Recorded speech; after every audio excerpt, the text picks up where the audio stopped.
the President General of the Communication Workers Union. Please welcome Comrade Joseph Remy.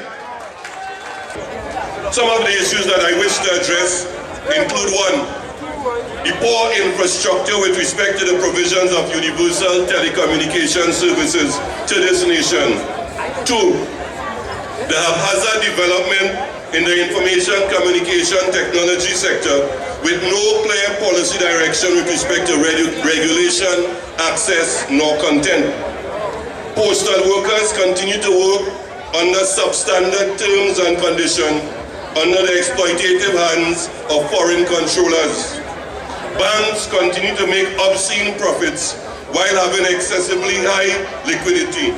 All this taking place at the same time that ordinary citizens are catching their tail and are being forced to pay high bank charges while at the same time being denied access to affordable credit facilities in pursuit of mortgages, etc.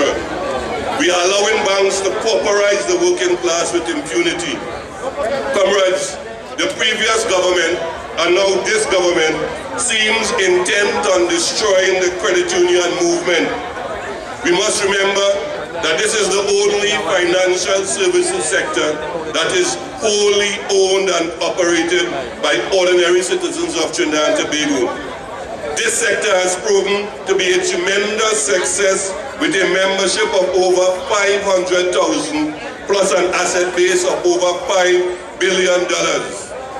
There is a deep-seated trust by the ruling elite to control these assets, since their ideology dictates to them that this resource pool must not be left in the hands of you, the ordinary citizens, who are the owner and shareholders of this successful enterprise.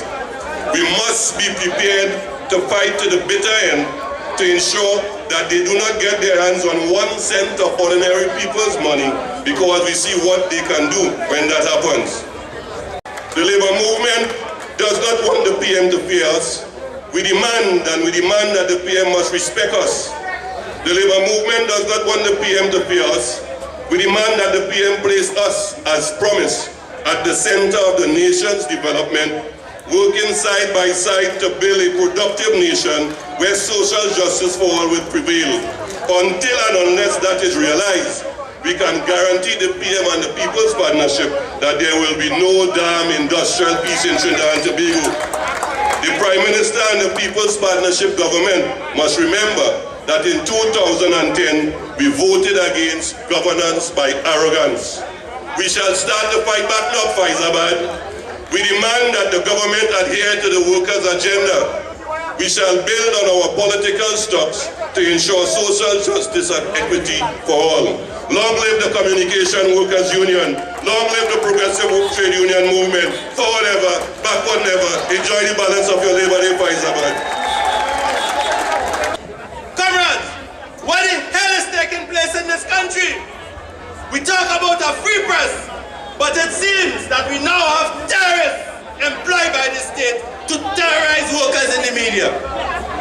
We condemn this attack on media workers and call on the Commissioner of Police to bring all criminals to justice, wherever they may be, inside or outside the Prime Minister's office. And at this point in time, I want you to put your hands together and call to the platform a comrade who is in the leadership of the Amalgamated Workers Union and who will be speaking on behalf of daily paid workers in Trinidad and Tobago today. I call on you to welcome to the podium Comrade Prentice of the Amalgamated Workers Union. Comrades of Faizabad, I'm here. I want you to send this message to Dukalan and his gang. How you feeling today, Faizabad? Some days wrong today. Faizabad, today it gives me great pleasure and joy to represent and speak on behalf of the Amalgamated Workers Union, Contractors and General Workers Union. And with joy, today I have the honor and privilege to speak for Nuj. Today I have the honor and privilege to speak on behalf I hope I will do justice on all the workers' behalf. Comrades of Faizabad, I want to say to you all today, speaking on behalf of the daily paid workers of Trinidad and Tobago, I have something to say to them. I hope you all would listen carefully. Daily paid workers over the years have been ostracized.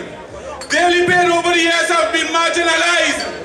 Daily paid over the years have been discriminated against.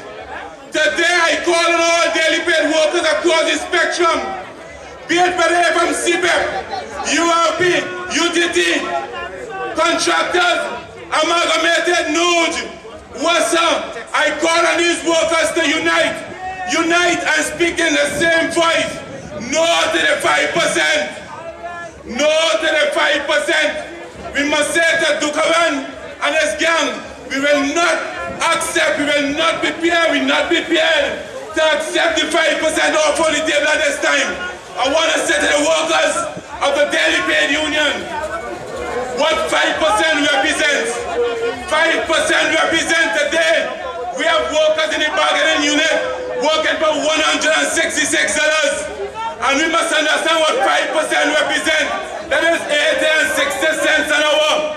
And we would like to let you all know, we must say no to the 5%. We must not accept this at all under no condition. Thank you, comrade. And let me now ask you to cool it a little, because we are bringing on a major speaker now. A comrade who has been leading the teachers of this union in a struggle against that same 5%. I speak of the president of the Trinidad and Tobago Unified Teachers Association, Comrade Rustan Job. Could you please welcome the comrade? Comrades, comradines, and when I say comradines, I mean the ladies. Fellow teachers, I say to you, today is the first day of the struggle. Tomorrow will be the first day of the struggle.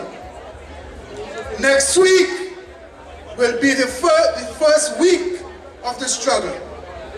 Next month will be the first month of the struggle.